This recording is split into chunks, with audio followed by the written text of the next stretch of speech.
En la sección pasada que Marco nos compartía, estábamos hablando acerca del esfuerzo humano. ¿Te acuerdas que hablamos acerca de Sara y Agar? Cómo Dios había prometido algo y Abraham y Sara tuvieron la maravillosa idea de ayudarle, ¿sí? Haciendo algo que era perfectamente legal y normal en su tiempo. Es decir, no a la luz de toda la gente que lo rodeaba, lo que estaban haciendo no era malo ni extraño. Era algo que todo mundo hacía, ¿sí? Y entonces ellos dicen, pues Dios prometió, pero a lo mejor, o sea, si yo le ayudo, la promesa llega más rápido y todo pasa, y entonces es la promesa de Dios, no nomás pues le estoy ayudando poquito, ¿sí? Entonces vemos que lo que sale del esfuerzo humano es nada más dolor, separación, ¿sí? Y una contienda constante, porque Ismael crece, el hijo de la carne, ¿sí? Y constantemente está atacando a Isaac, el hijo de la promesa. Y no solo Ismael e Isaac, sino los descendientes de Ismael o los descendientes de Isaac hasta el día de hoy, ¿sí? Y entonces todo eso tiene que ver con un solo evento. ¿Cuál? Abraham y Sara queriendo ayudar a Dios, ¿sí? O sea, en mis fuerzas, en mi carne, yo voy a hacer lo que Dios ha prometido, ¿sí? ¿Por qué? Porque lo que Dios está diciendo que va a hacer está muy difícil. O sea, está dificilísimo, la verdad yo creo que está imposible. Entonces yo creo que si yo le ayudo a Dios poquito, pues no pasa nada, ¿sí? Pero sí pasa, y lo que pasa es en realidad malo. Y entonces eso lo traíamos a nosotros, y Marco nos explicaba esta parte de qué onda con nuestro esfuerzo humano, ¿no? ¿Sí? Cómo venimos a salvación, cómo venimos a Cristo, y de dónde somos ciudadanos. Si vivimos con nuestro esfuerzo humano, dependiendo de nuestro esfuerzo humano, somos, tal como dice ahí Pablo, ciudadanos de la Jerusalén terrenal. Sí, y no sé si notaste ahí en el pasaje que dice la Jerusalén terrenal, que está en Arabia. No sé si notaste el paréntesis que Pablo hace ahí, y que tú dices, ese dato qué, ¿no? O sea, ¿qué tiene que ver que esté en Arabia? ¿Qué le importa la geografía en un tratado teológico? Pero lo que Pablo está diciendo es que está en Arabia, o sea, ni siquiera está en la tierra que Dios había prometido, ya estaba fuera, ¿sí? Entonces Pablo está siendo muy enfático en: por sus obras, por su carne, por tus fuerzas, no llegas, no puedes, y lo único que vas a cultivar es dolor, desesperación, separación, ¿sí? Y contienda, riendas a largo plazo, ¿ok? Entonces, el esfuerzo humano para ganar la aceptación de Dios siempre resulta en dolor, separación, fracaso, ¿sí? Y en este pasaje Pablo va a traer esta confrontación directamente a los Gálatas. Ahora sí que los va a poner entre la espada y la pared, pero no nada más a los Gálatas, también a nosotros, ¿sí? Entonces, le puse yo a esta sección, o a este pasaje, el Evangelio de la libertad, ¿sí? Desde el principio de Gálatas, Pablo ha estado argumentando y probando desde la historia, desde la teología, desde la experiencia, que los cristianos no tienen que temer ninguna condenación por su fracaso en guardar la ley, ¿sí? Porque su justicia no es realmente suya, ¿sí? Es la justicia de Cristo imputada en cada uno de nosotros lo que nos justifica. Entonces, cuando tú y yo fallamos ante la ley, no hay ningún temor que deba venir, porque eso no afecta en nada, ¿sí? Es lo que Pablo está diciendo desde el principio en Gálatas, ¿sí? Y entonces cuando yo te digo, oye, no importa que tú fracases en hacer lo que la ley dice, ojo, la ley me refiero a toda la Biblia, porque cuando Pablo dice la ley, se refiere a toda la Biblia. Entonces cuando yo te digo, no importa si te equivocas en hacer lo que la Biblia dice, no importa que no lo hagas, o sea, no importa. Lo primero que tu mente y mi mente piensa es, pues, ¿para qué lo hago, no? ¿Y para qué me esfuerzo? ¿Y para qué batallo? O sea, entonces, a simple vista parece que el Evangelio quita todo incentivo para vivir una vida de santidad. Sí, porque eso es lo que el Evangelio dice, y lo hemos estado viendo en Gálatas, no te lo estoy inventando. ¿O no es lo que Pablo ha dicho? Pablo ha reiterado una y otra vez: no depende de ti, no es por tus fuerzas, y no depende de tus obras, ¿sí? Pero este miedo está infundado, y lo que hace es que nos lleva muchas veces como cristianos a querer omitir ciertos pasajes o ciertas cosas del Evangelio para que la gente se porte bien. O sea, si yo predico y te digo, no, pues es que no importa lo que hagas, no depende tu salvación de ti, ni tu relación con Dios depende de lo que hagas. Si no depende nada de eso. O sea, ayer hiciste algo horrible, así, malo. No importa. Tu relación con Dios no cambia. ¿Por qué? Porque tu relación con Dios no está basada en tus obras. Si estuviera basada en tus obras, estás perdido desde el principio. Mejor ya no hagas nada porque no lo vas a lograr. ¿Sí? Está basada en la justificación, en la justicia de Cristo. ¿Sí? Y entonces, como nos da miedo decir esto, mejor omitimos y decimos, no, es que si la Biblia te dice que tienes que obedecer y tienes que hacer esto y tienes que hacer aquello y tienes que, para que la gente se porte bien. Pero cuando tú y yo cambiamos el evangelio, ya no es evangelio, ¿sí?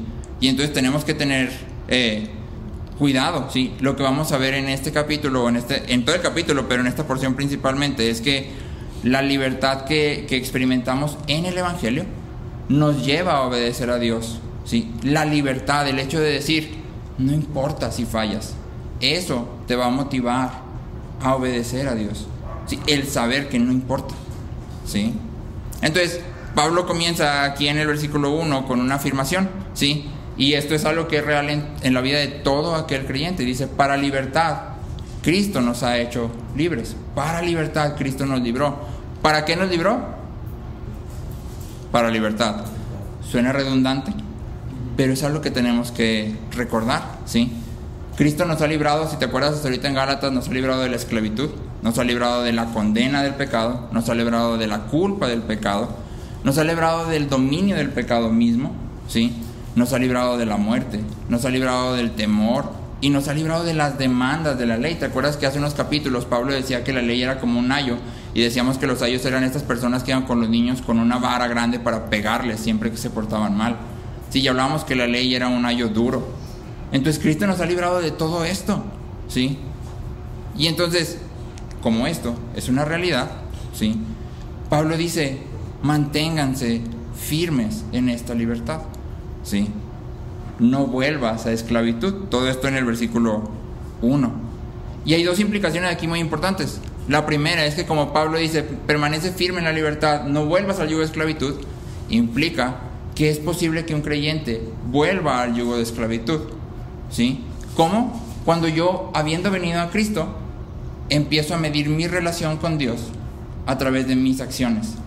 No, es que tengo que orar más para ser más sensible a Dios y para estar más en santidad. No, es que tengo que leer más la Biblia para poder acercarme más a Dios y para poder... No, es que ya pequé, ya Dios ya no me va a escuchar. No, es que ya estoy muy alejado de Dios. Y estoy midiendo entonces mi relación ¿en qué? En base a mis obras. ¿Estoy en qué? En esclavitud, ¿sí? En vez de permanecer en la libertad que el Evangelio me ha dado, que Cristo me ha concedido, me estoy regresando a esclavitud. Y ojo, esto no es lo mismo que perder la salvación. No sé si te acuerdas en 1 de Juan cuando lo leíamos, que Juan dice, si tu conciencia te condena, mayor es Dios, ¿sí? Es decir, no importa ni siquiera que tu conciencia te diga que estás haciendo algo terrible. Si estás cimentado en Cristo, tu relación no depende de eso, ¿sí? Entonces la primera implicación es que como creyente, como cristiano salvo, es posible regresar al yugo de esclavitud, ¿sí? Lo segundo nace de aquí.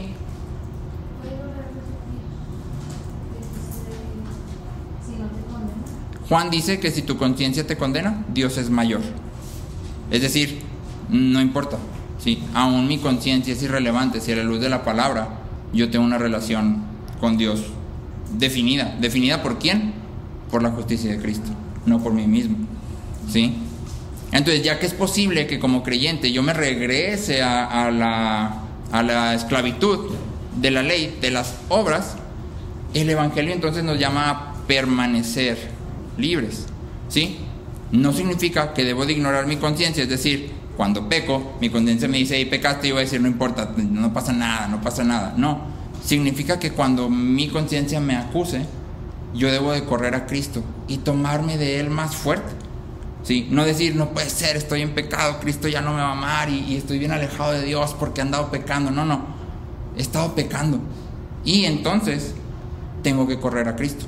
Lutero dice en otro tema, hablando como si estuviera hablando con Satanás, dice, cuanto más tú me acusas, más dichoso me siento. ¿Por qué?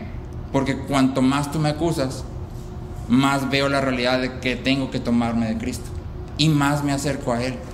¿Sí? Entonces, cuando nuestra conciencia nos acuse, ¿qué tenemos que hacer? No puede ser, pequé y tengo que... No, corro a Cristo. ¿Sí? Y te quiero leer aquí una cita, está larguita, está en el documento que te voy a enviar, y es de Thomas Goodwin, que escribe un libro que se llama El Corazón de Cristo, y que está en el libro de Manso y Humilde. Y dice, hablando justamente de los pecados, dice: hay consuelo en estas debilidades, en el sentido de que tus propios pecados lo impulsan a Cristo más a la compasión que a la ira, porque Él sufre contigo en tus enfermedades, y por enfermedades se entiende pecados. Cristo no está en tu contra, ya que toda su ira se vuelve sobre tu pecado. Sí, su compasión aumenta más hacia ti, así como el corazón de un padre hacia un hijo que tiene una enfermedad repugnante, o como uno trata a un miembro de su cuerpo afectado por la lepra.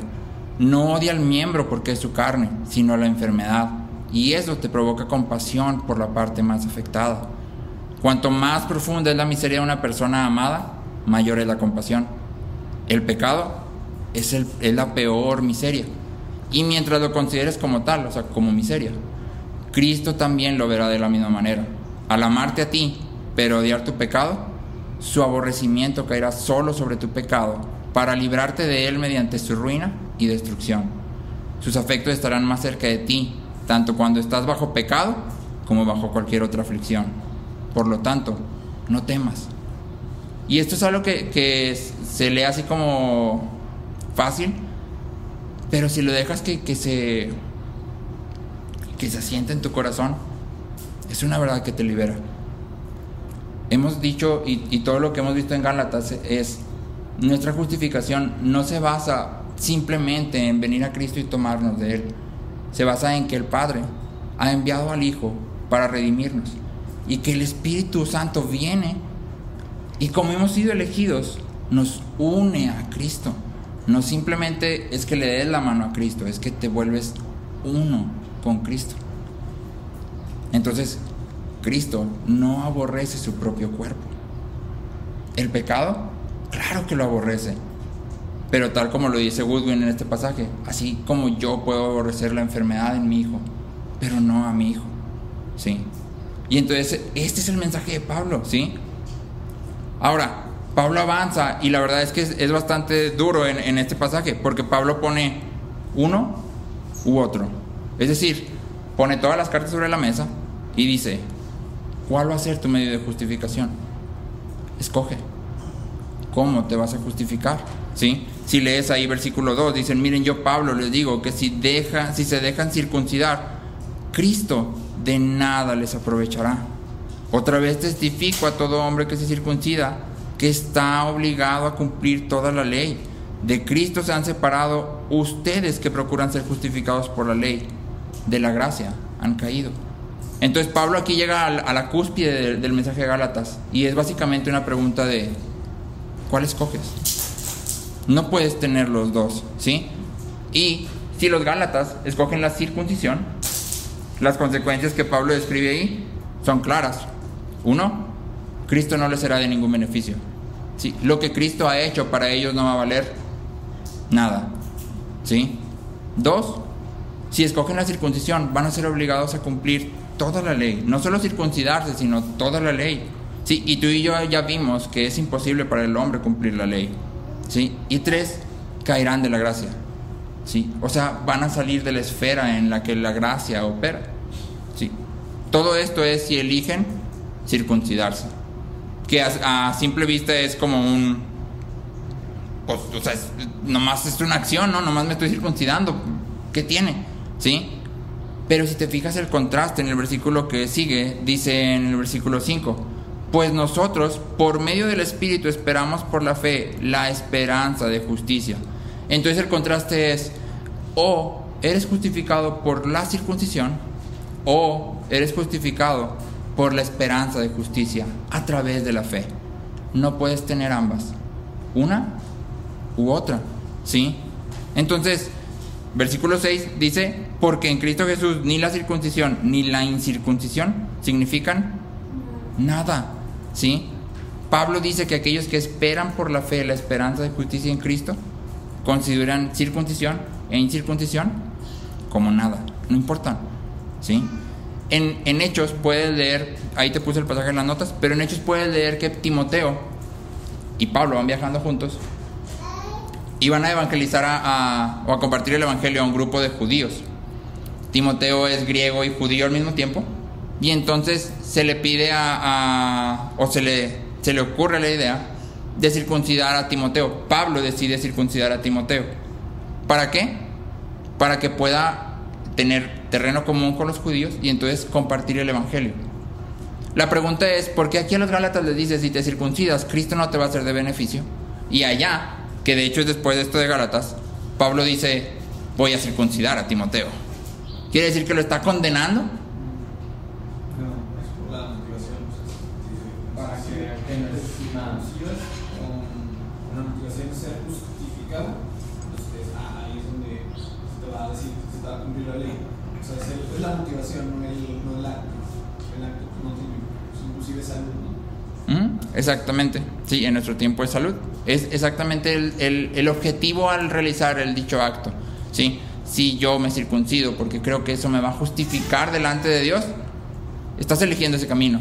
No puedes elegir circuncisión, o sea, me voy a circuncidar porque eso me va a aumentar mi justicia, pero al mismo tiempo me va a tomar de Cristo. O sea, las dos juntas. Pablo dice, no se puede. Tómate de Cristo. Y luego, si te quieres circuncidar una vez tomado de Cristo, porque por lo que tú quieras, por salud, en ese tiempo no era por salud, por pertenecer a los judíos, hazlo, no pasa nada.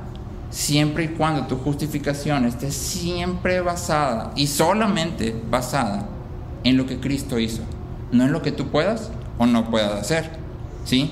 Entonces, esto se aplica a ti y a mí, porque tú ahorita no tenemos la problemática de ¿me circuncidaré o no me circuncidaré?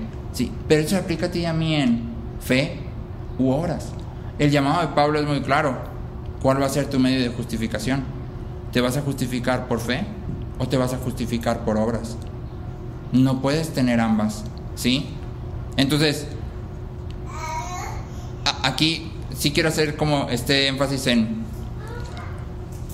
Yo creo que ninguno de aquí, y tal vez ningún cristiano al que yo le preguntara, se atrevería a decir que es justificado por su santidad, por su manera de vivir, tal vez nadie lo diría así, porque sería bastante presuntuoso, y ya de entrada si alguien te dice, no, yo sí soy justificado por cómo vivo, pues ya de entrada ya no es justificado, ¿verdad? No, pero más allá de eso, muchas veces tú y yo entramos en esta misma línea de pensamiento, querer ser justificado por nuestras obras, sin decirlo, ¿sí? Entonces, ¿cuántas veces tú y yo hemos obrado en el malentendido de que debemos de agradar a Dios mediante nuestra obediencia, de manera que podamos ser salvos? Es decir, venimos a Cristo, pero una vez en Cristo, es que Dios dice que tengo que hacer esto, y Dios dice que tengo que hacer aquello, y tengo que hacer aquí, tengo que hacer acá, y todos los días tengo que levantarme temprano y leer la Biblia, y antes de dormirme tengo que orar, porque así dice la Biblia, y tengo que todo el tiempo estar orando, porque así, ¿sí? Y yo tengo una pregunta así muy, muy sencilla, y que me gustaría que la contestara. Todos son bienvenidos a contestar. ¿Qué pasaría si tú no oras un mes? ¿Qué pasa si no oras un mes? No oras, ni por los alimentos, no oras. O sea, no oras nada. ¿Qué pasa? ¿Y el mes siguiente sí? Por un mes no oras, ¿qué pasa? No pasa nada. Nada, ok. ¿Alguien tiene otra opinión? Nada. Yo creo que puede afectar tu comportamiento. O sea, no afectar en el sentido de que ahora soy más enojado, simplemente afectar tu comportamiento en tu raciocinio. Ok, ¿te afecta en cómo te comportas? Bueno, yo creo que sí puede cambiar tu perspectiva de, o sea, así, donde está tu mente, ¿no? Y donde está tu visión, porque finalmente por algo es necesaria la oración. Si no pasara absolutamente nada, pues entonces Dios no lo hubiera establecido como algo que es parte de ese mundo de fe, ¿verdad? Entonces, creo que sí puede afectar en la manera en la que puedes ver las cosas que estás viviendo. Perspectiva. Ajá, de tu parte. Ok. Si es que Dios se Ok, comportamiento, perspectiva, O sea, nada. No es que la salvación. Franciogo. Ajá. O sea, no es que o sea, si ya no oraste un mes, entonces sí, ya perdí la salvación, entonces ya no soy hijo de Dios, ya no me explico, no es eso, o sea, tu salvación sigue estando, pero lo que mencionaba Natalia y Marcos. Entonces, en eso sí, pues sí afecta. Okay. ¿No le levantó la mano, ¿no? Pues es que es súper complicado. Creo que la oración es algo inherente a los creyentes porque dependemos de Dios. Entonces la oración es la parte en la que manifestamos esa dependencia. Así como que no orar un mes, bueno, a mí me parece que sería imposible que crean. No, sí está padre. Porque a lo mejor si oras así como habitualmente de tal hora yo todo el tiempo, todos los días, y es mi tiempo de oración con Dios, ok, está bien, puedes dejar de hacer eso, creo que eso sí se puede dejar de hacer, pero al final, en el transcurso del día, en tu meditación, en tu pensamiento, pues siempre estás hablando con Dios de alguna manera, entonces en ese sentido creo que sería difícil de cargar. Por otro lado, creo que sí afectaría en una cuestión pues, religiosa de pensar que, es que no estaba orando como debo orar, o como yo oraba, o como era el hábito, o como yo no sé. Y entonces ya no soy digno pues de su bendición, ya no soy digno de su misericordia, ya no soy digno de cosas buenas que pueden pasar, no soy digno porque no he estado cumpliendo con eso. Creo que en eso sí puede afectar, pues si no entendemos esto que estás justamente hablando. ¿Chuchu? Me recuerdo bien la enseñanza de la semana pasada, o del miércoles, donde hablábamos que al final, ¿qué es lo que te define como hijo de Dios? Y tiene que ver con esto también. Al final del día, pues sí, la salvación no se pierde, pero de alguna manera puedo perder justamente lo que me define como hijo de Dios, a través de la oración, cuando Dios me fortalece, cuando tengo y estoy manifestando en el día con día mi dependencia de Él. O sea, yo lo necesito, ¿sí?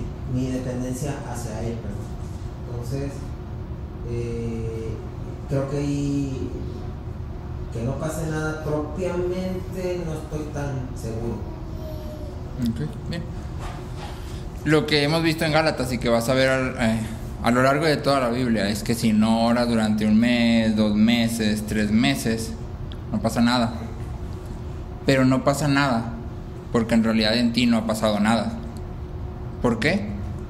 Porque la oración no es algo que debemos hacer. La oración no es algo que estés obligado a hacer. La oración es un acto, como decía None, de reconocer mi dependencia. Día tras día tú y yo somos enfrentados a situaciones de las que no tenemos control, ¿sí? Y si mi reacción no es, Dios, ayúdame, porque no puedo, yo no puedo hacer esto, yo no tengo la capacidad, o sea, no puedo, yo por mí no puedo. Entonces, ¿sabes qué? No has reconocido tu dependencia de Dios. Y entonces quiere decir que no has venido a Cristo.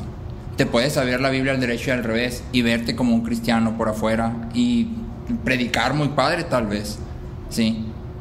Pero un autor dice, la oración es la respiración vital. ¿Tienes que pensar en respirar? No, necesitas el aire para vivir, o sea, lo necesitas. De la misma manera el creyente reconoce que necesita a Dios para hacer lo que tiene que hacer, ¿sí? Y por hacer lo que tiene que hacer no me refiero a seguir la ley, sino despertarme en la mañana, tratar a mi esposa como merece que sea tratada, educar a mis hijas como deben ser educadas, o sea, trabajar diligentemente en mi trabajo, ¿sí? Todo eso necesito a Dios. Si por mí fuera, todo sería un caos y un desastre, ¿sí? Y todavía Dios me capacita y yo la ando cajeteando. ¿Por qué? Porque todavía estoy en un cuerpo que está esperando una glorificación, que ya por fin sea completamente librado del pecado, ¿sí? Pero entonces, tú y yo muchas veces actuamos de esta forma, ¿sí? es que tengo que actuar, tengo que hacer para que Dios me salve. Si no lo hago al final de mi vida, no voy a ser salvo. O sea, ¿qué tal que no oré un mes y me muero? ¿Qué pasa?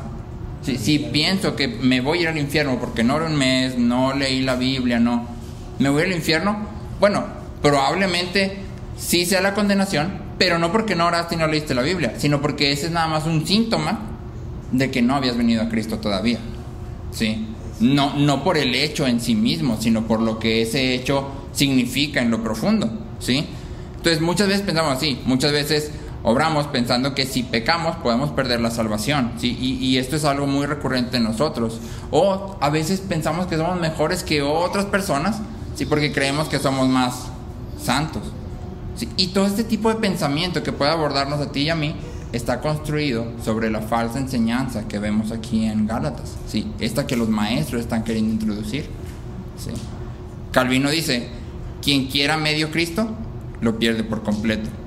Ni la más pequeña parte de nuestra justificación puede ser atribuida a nuestras obras sin renunciar a Cristo y su gracia. Ni la más pequeña.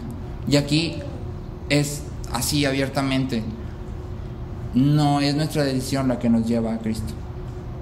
No se trata de que tú y yo decidamos. Si tú crees que todas las personas a tu alrededor tienen la oportunidad de escoger a Cristo, pero que lo que te separa de ellos es que tú sí lo escogiste y ellos no, entonces te estás atribuyendo la justificación a ti mismo. Es que yo sí lo escogí. Todos lo pueden escoger, pero yo sí lo escogí.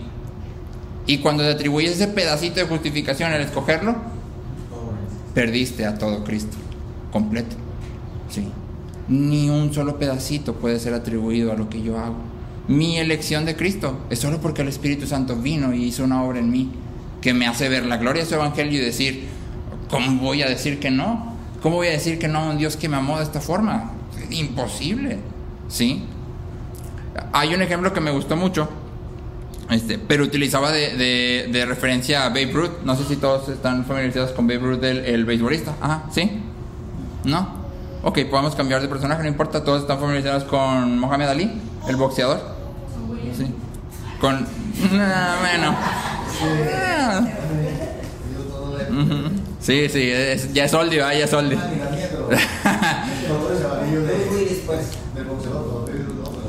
Sí. Sí, son muy famosos.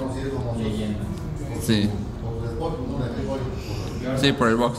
Ok, Jordan si quieren, o Abraham Lincoln, imagínate la persona para ti más famosa, sí, el más famoso, ¿sí? Y vamos a decir que de alguna forma consigues un autógrafo de esta persona, un autógrafo original, así, autógrafo, así que lo tienes ahí, y un día dices: necesito dinero, lo voy a vender, pero sacas el autógrafo, de Will Smith, que no me parece alguien muy famoso, pero de Will Smith, ¿no? Y te das cuenta que está un poquito borroso. O sea, te lo hizo en una hojita y con el paso del tiempo, pues el autógrafo como que ya se ve medio borrosito, o sea, está ahí.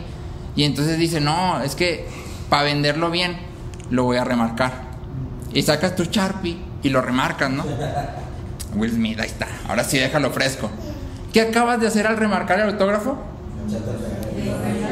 ¿Cuánto vale?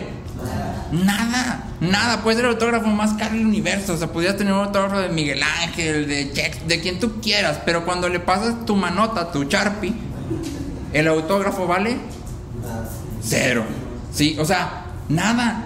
Y todos nos reímos: qué menso, ¿quién va a hacer eso? Pero eso es lo que tú y yo hacemos cuando Cristo nos justifica y luego dices: pero por mis obras voy a ser salvo.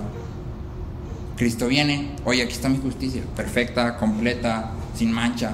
Y luego tú: oh sí, gracias, pero le voy a agregar mi justicia arriba. ¿Te parece bien? ¿Cuánto vale? Nada. Acabamos de echar a perder todo, ¿sí?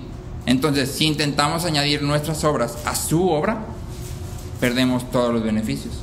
No porque Cristo los quite, ¿sí? Sino porque en realidad tú y yo nunca hemos entendido, ¿sí? Lo mismo que con el autógrafo. Alguien que se atreva a pasarle un Sharpie encima al autógrafo implica que no entiende el valor y el significado del autógrafo. Si lo entendiera, nunca le hubiera pasado un Sharpie por encima, ¿sí? Lutero dice: Si un hombre hace obras de la ley porque su conciencia le dice que son necesarias, anda en camino de pecadores, citando el Salmo 1. ¿Sí? Si un hombre hace obras de la ley porque su conciencia le dice que son necesarias, anda en camino de pecadores. ¿Por qué? Porque todos los que están en esclavitud son pecadores, y los que están en esclavitud hacen obras para justificarse. ¿Sí? Por eso Lutero puede hacer esta conexión que a ti y a mí es como ruda, pero eso es lo que es. Acuérdate que Pablo dijo: evangelio, esclavitud; fe, obras. ¿Cuál escoges? ¿Sí? Entonces, la enseñanza de Pablo aquí no es que el cristiano puede perder su salvación, sino que aquel que confía en sus obras no es verdaderamente un creyente. ¿Sí? Y esto lo puedes ver muy claro, versículos 4 y 5. Fíjate bien. Dice: de Cristo se han separado ustedes que procuran ser justificados por la ley, de la gracia han caído. Pues nosotros, por medio del Espíritu, esperamos por la fe la esperanza de justicia. Sí, entonces Pablo lo que dice: ustedes que quieren ser justificados por la ley, ustedes no son salvos. Nosotros, los que somos salvos, nosotros los creyentes, esperamos por la fe. Entonces Pablo aquí no habla cuando dice han caído de la gracia de es que ya perdiste tu salvación. No, es que nunca fuiste salvo porque no has entendido que no puedes. ¿Sí? Entonces el Evangelio llama a los creyentes a esperar por la fe, no a esforzarse, sino a aguardar. No obramos ni nos esforzamos por nuestra justificación. La seguridad de la salvación no es posible si pensamos que debemos de ganar o de mantener nuestra salvación por nuestros esfuerzos. No vas a tener seguridad, siempre vas a estar dudando. Si depende de mis obras, ya valiste cacahuate. ¿Sí? Desde antes de que empieces, estás destinado a perder. Entonces, si nos mantenemos salvos por nuestra manera de vivir, ¿cómo voy a estar seguro de que soy lo suficientemente bueno para Dios? ¿Sí? Acuérdate que la ley no solo es un set de reglas, muestra la santidad de Dios. Entonces, si te avanzas hasta Hebreos, que muchas veces cita este pasaje donde dice: sed santos como yo soy santo. ¿Cuál es el estándar de santidad de Dios?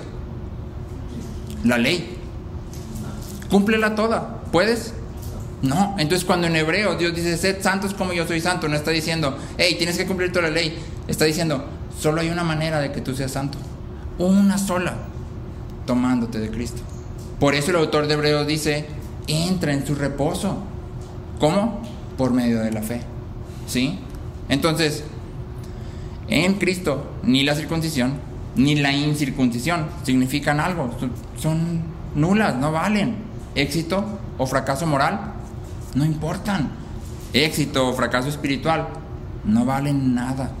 Ninguna de estas cosas cuenta respecto a nuestra justicia y posición delante de Dios. Ninguna de estas cosas aumenta o disminuye el amor de Dios por mí. Tim Keller, que es un pastor, dice: no ganamos nuestra salvación por nuestro comportamiento y no podemos desganarla por nuestro comportamiento. ¿Sí? Entonces, ¿esto significa que yo puedo vivir como yo quiero? Si circuncisión no cuenta, incircuncisión no cuenta, éxito moral no cuenta, fracaso no cuenta, o sea, nada de eso cuenta. Entonces, soy libre, ¿no? Ahí dice 5, a libertad fue que Cristo nos llamó, ¿sí? Para libertad Cristo nos ha librado, entonces yo voy a vivir como yo quiera. ¿Qué tiene? Puedo vivir como yo quiera.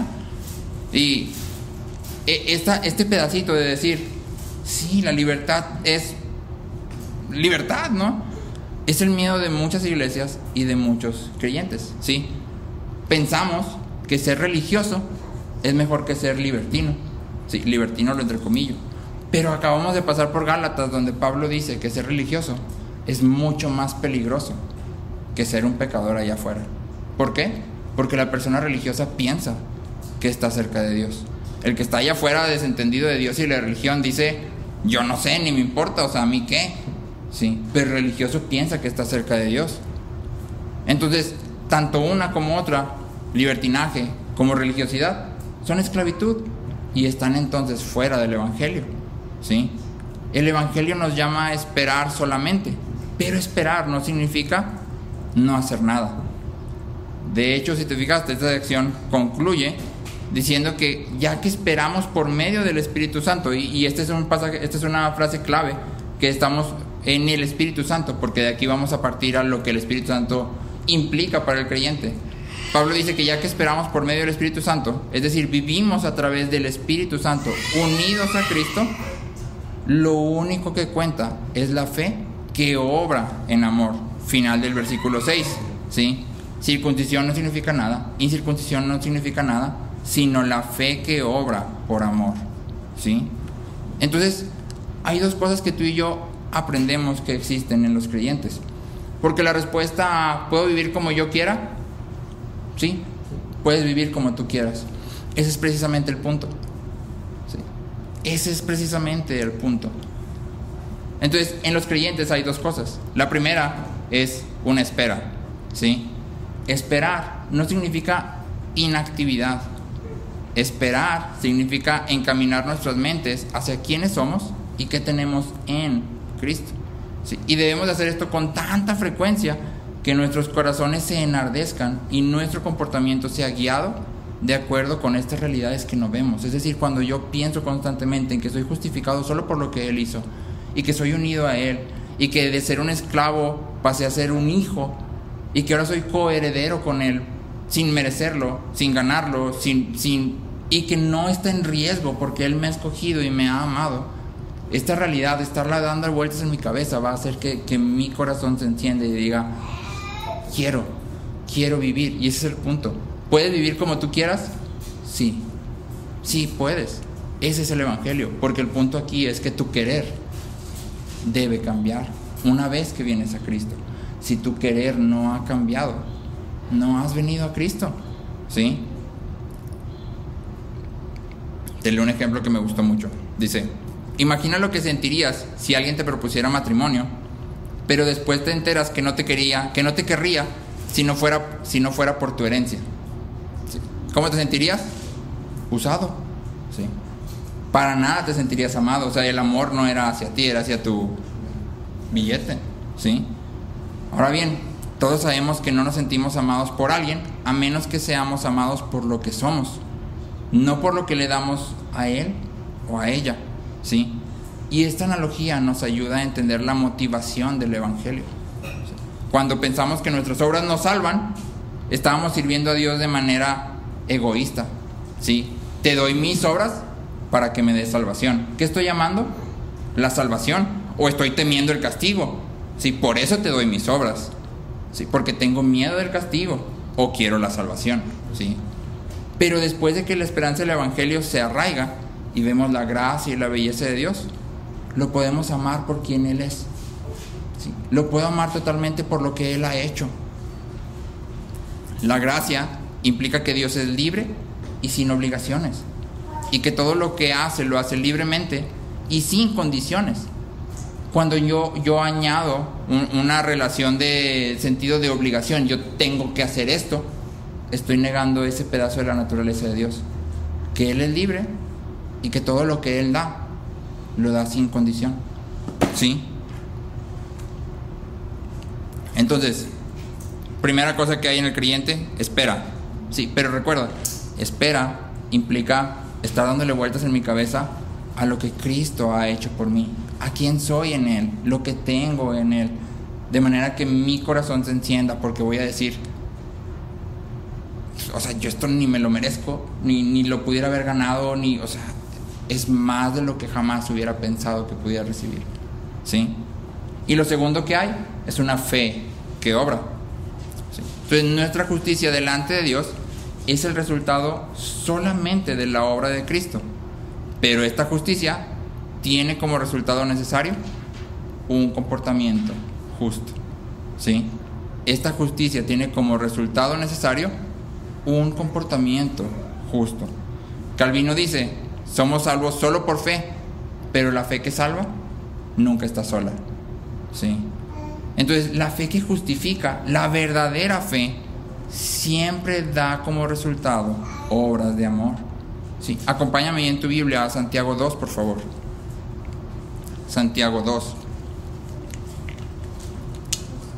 2, versículos 14 al 18.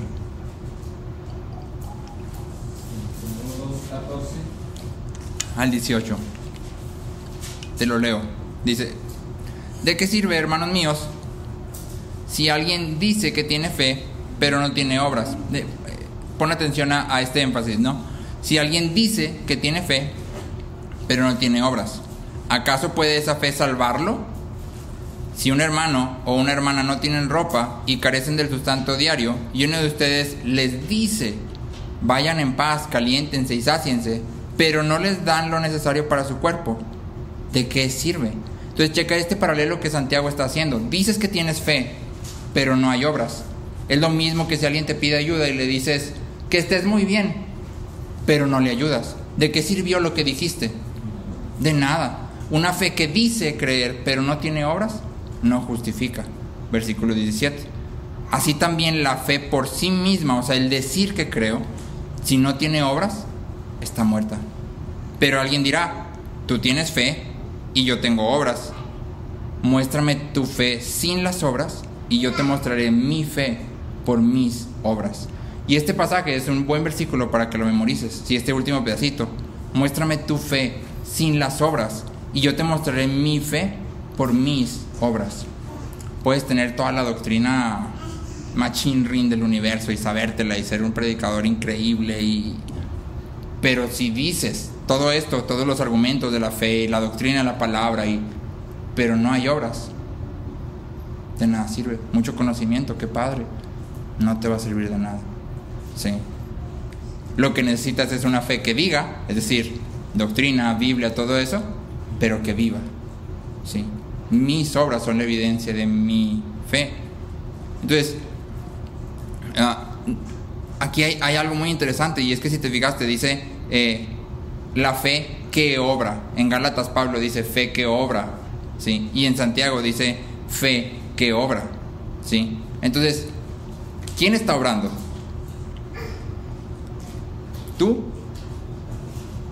La fe, ¿sí? Y la fe en Filipenses dice que es un don de Dios, ¿sí? Entonces, ¿qué significa esto? Porque puede ser así como algo, un concepto bien filosófico, ¿no? No, es que es mi fe obrando, no yo. No. Es una cuestión de perspectiva, ¿sí?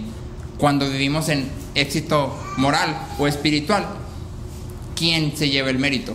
Cuando vivo un día o 2 días y me siento muy bien porque logré vivir como lo más parecido a lo que el Evangelio me llama, me llego en la noche y me acuesto y digo: wow, qué bien lo hice hoy, me la rifé.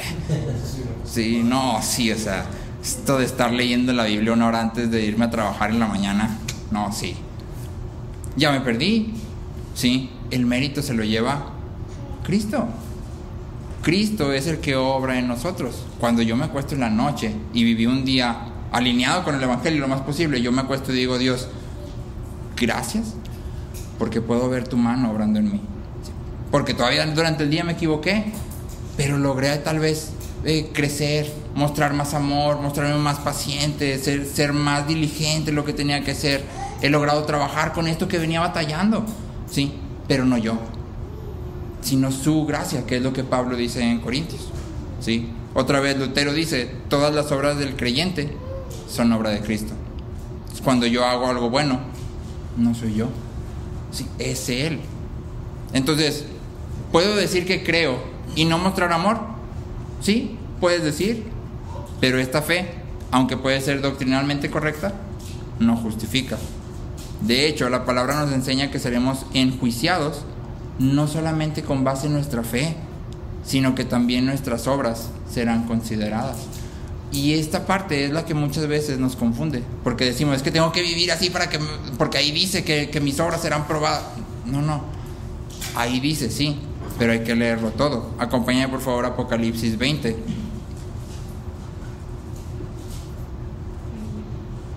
Vamos a leer 20 versículos 11 y 12 y luego me voy a brincar al versículo 15. Apocalipsis 20 versículos 11 y 12 y 15. Te leo versículo 11. Dice, en el subtítulo de tu Biblia debe ser el trono del juicio blanco, perdón, el juicio del trono blanco, al revés, perdón. Versículo 11 dice: vi un gran trono blanco y aquel que estaba sentado en él, de cuya presencia huyeron la tierra y el cielo, y no se halló lugar para ellos. También vi a los muertos, grandes y pequeños, de pie delante del trono. Y los libros fueron abiertos. Checa, los libros. Un concepto, ¿no? Y luego dice, y otro libro fue abierto, que es el libro de la vida, ¿sí? Entonces tenemos dos conjuntos, los libros y el libro de la vida, ¿sí? Dice, y los muertos fueron juzgados por lo que estaba escrito en los libros, de este lado, los primeros, según sus obras. Versículo 15. Y el que no se encontraba inscrito en el libro de la vida, el otro que se abrió, fue arrojado al lago de fuego. Entonces, en este juicio vemos algo que parece ser así como, ¿cómo? Hay un juego de libros donde hay un registro de todas las obras de nuestra vida. Y hay un libro, el libro de la vida. Y entonces lo que pasa aquí es que se presenta Zavala y entonces abren los libros y van a ver su vida. Y luego van a ver el libro de la vida. A ver si está el nombre. El punto aquí en Apocalipsis es que los libros y el libro no se pueden contradecir. ¿Cómo? Si tu nombre está escrito en el libro de la vida, tus obras van a ser justas. Si tus obras son justas, tu nombre va a estar en el libro de la vida, ¿sí? Entonces, no es aquí, es que mis obras van a justificar. No, es que las obras son la evidencia real, genuina, tangible de que te has tomado de Cristo, ¿sí? Si en tu fe no hay obras, si en tu vida no hay fruto, no te has tomado de Cristo, ¿sí? Es lo mismo que dice Juan cuando dice que el pámpano que no lleva fruto lo va a cortar. Es decir, si no lleva fruto es porque no es de aquí, ¿sí? No es parte de Cristo, ¿sí? Y entonces en el juicio final va a ser evidenciado. No va, ¿sí? Entonces nuestra fe, nuestra seguridad viene solamente de tomarnos de Cristo. Pero esta seguridad es confirmada solamente cuando nuestra fe da fruto de obras en amor. Te hago una serie de preguntas. ¿Cómo ha sido tu vida en los últimos meses?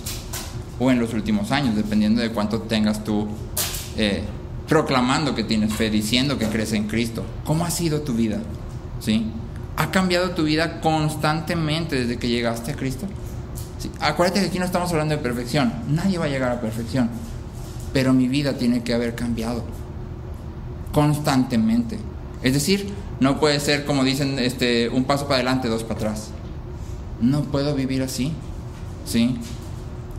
Cuando te ves a ti mismo, ves obras de amor fluyendo constantemente de tu vida, ¿sí? Y otra vez tomo los círculos de Malaquías. Obras de amor es primero con mi familia, ¿sí? Empezando con mi relación matrimonial para los que están casados y con la relación hacia los papás para los que no, ¿sí? ¿Ves obras de amor fluyendo ahí? Y luego extiende tu círculo, ¿sí? Hijos para los que están casados, hermanos para los que no. ¿Ves obras de amor fluyendo ahí?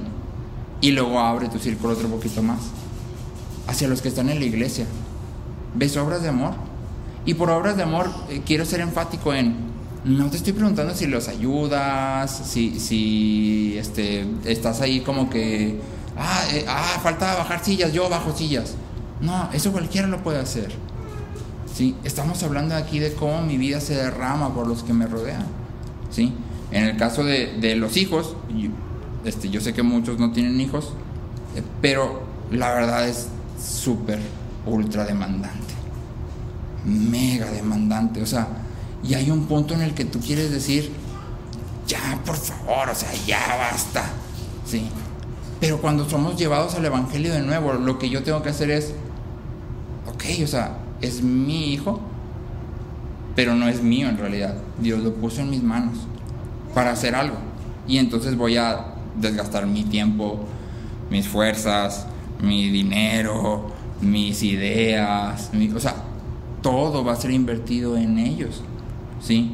No me digo todo en ellos y nada para los demás, sino que en el momento que estoy con ellos, todo está enfocado con ellos. Lo mismo para mi esposa y para mi esposo, porque somos pecadores.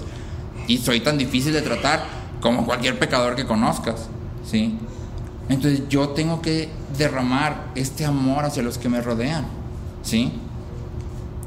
Ahora, siguiente pregunta. ¿Estas obras de amor van en aumento al paso del tiempo? ¿O como que hiciste algunos pasitos de amor y ya ahí te quedaste? No, es que desde que me convertí a Cristo le abro la puerta a mi esposa del carro y ya, Eso fue todo. Hace 10 años que me convertí a Cristo, pero ya le abro la puerta del carro a mi esposa. Ya no pasó nada más, no hubo nada más. Pero qué padre es el evangelio porque ya le abro la puerta del carro a mi esposa. Entonces quiere decir ahí que aprendiste algo de caballerosidad.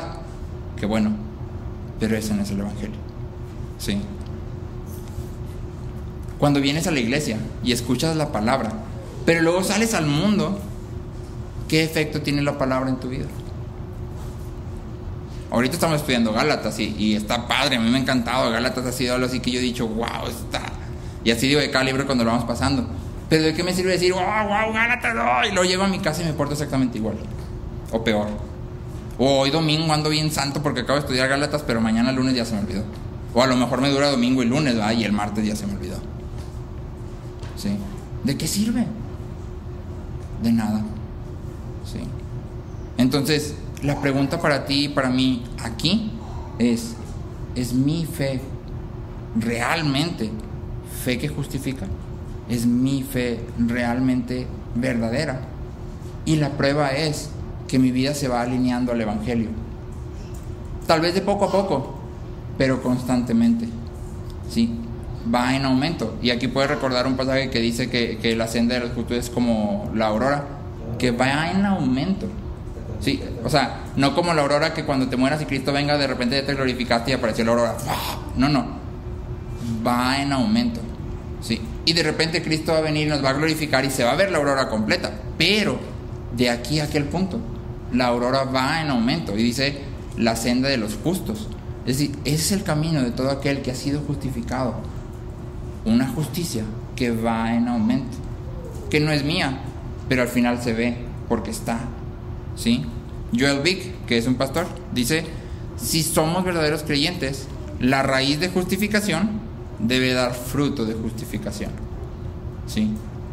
Entonces, en este pasaje el mensaje de Pablo es tajante y a la yugular. ¿Qué escoges? ¿Fe u obras? Escoge fe porque es el único camino. Pero una vez que escogas fe, evidencíala con las obras. Si no tienes obras, no hay fe. Por mucho que sepas, por mucho que llores cuando cantamos en la alabanza, por mucho que ores, por mucho que ayunes, por mucho que lees la Biblia, si no hay obras en constante crecimiento, no hay fe.